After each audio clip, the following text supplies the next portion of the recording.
I remember for my 18th birthday, just like many of you listening, I received a Melway Street directory. It was a big, thick, heavy book full of the road maps for Victoria, my home state. It had a plastic dust jacket designed to protect it as it guided me in my newfound freedom as a licensed vehicle driver. Wherever I needed to go, whether I was visiting somebody or I had to find a shop or navigate to another suburb, I'd pull out the trusty Melway, locate my destination and trace the appropriate route with my finger, making either mental or pen and paper notes to guide me on the pending journey. As a new driver with very little knowledge of the Greater Melbourne road network, the Melway was an invaluable tool. Opened up opportunities to visit new places, which in turn led to new experiences and a whole lot of new activities to explore. The gradual slide towards personal GPS systems, initially in the dedicated devices like the TomTom and the Garmin, through to integrated GPS apps that we all have in our phones, slowly but surely relegated the Melway to nothing more than a vintage paperweight. As we shifted from hard copy Melway Street directories to GPS satellite navigation apps, our society experienced a profound series of losses.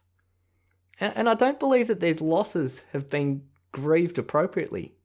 So I'd like to give a few of them the necessary space for reflection and celebration today. The first major loss, of course, was the loss of a traditional Victorian 18th birthday present. Receiving a Melway or giving a Melway, together with an esky and a couple of poor taste novelty shot glasses, was an important milestone in the life of many Victorians for the era between 1966 and the mid-2000s. Not only has the loss of this traditional gift caused unknown anxiety for countless aunties and uncles who now have to look further afield for meaningful 18th birthday presents for their beloved nieces and nephews, there have been some deeper psychological losses caused by this change as well. You see, the Melway symbolised independence and self-determination. It marked a separation from years of dependence on mum or dad's taxi service to becoming an independent driver. Without the inclusion of the Melway in the 18th birthday rite of passage gift catalogue, the transition from child to adult has lost a great deal of meaning and balance.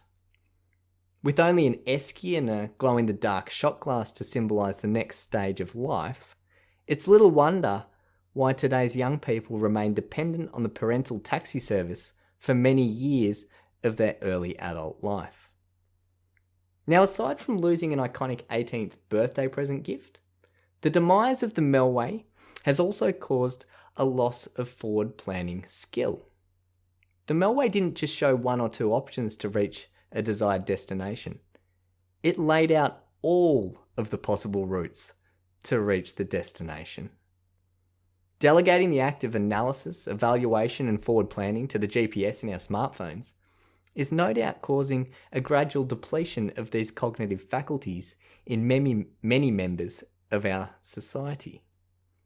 Poring over a Melways with a significant other while planning the best route to dinner engagements on the other side of town was a relationship building, or at the very least a relationship testing experience.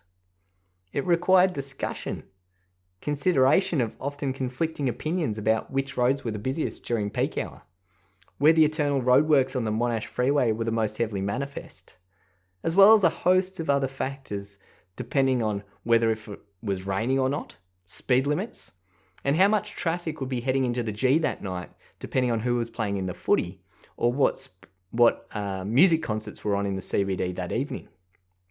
Now the GPS just taps into the satellite, analyses the data, and sends us on our way. I miss my Melway, and I feel it's lost, particularly when I'm visiting a new part of town. But I'm really glad that I have the GPS in my phone. I get lost a lot less frequently. And all that mental processing space required to navigate by Melway, it's a burden that I'll happily hand over to GPS technology. The only question now is, how do we use this free processing space afforded us by the GPS?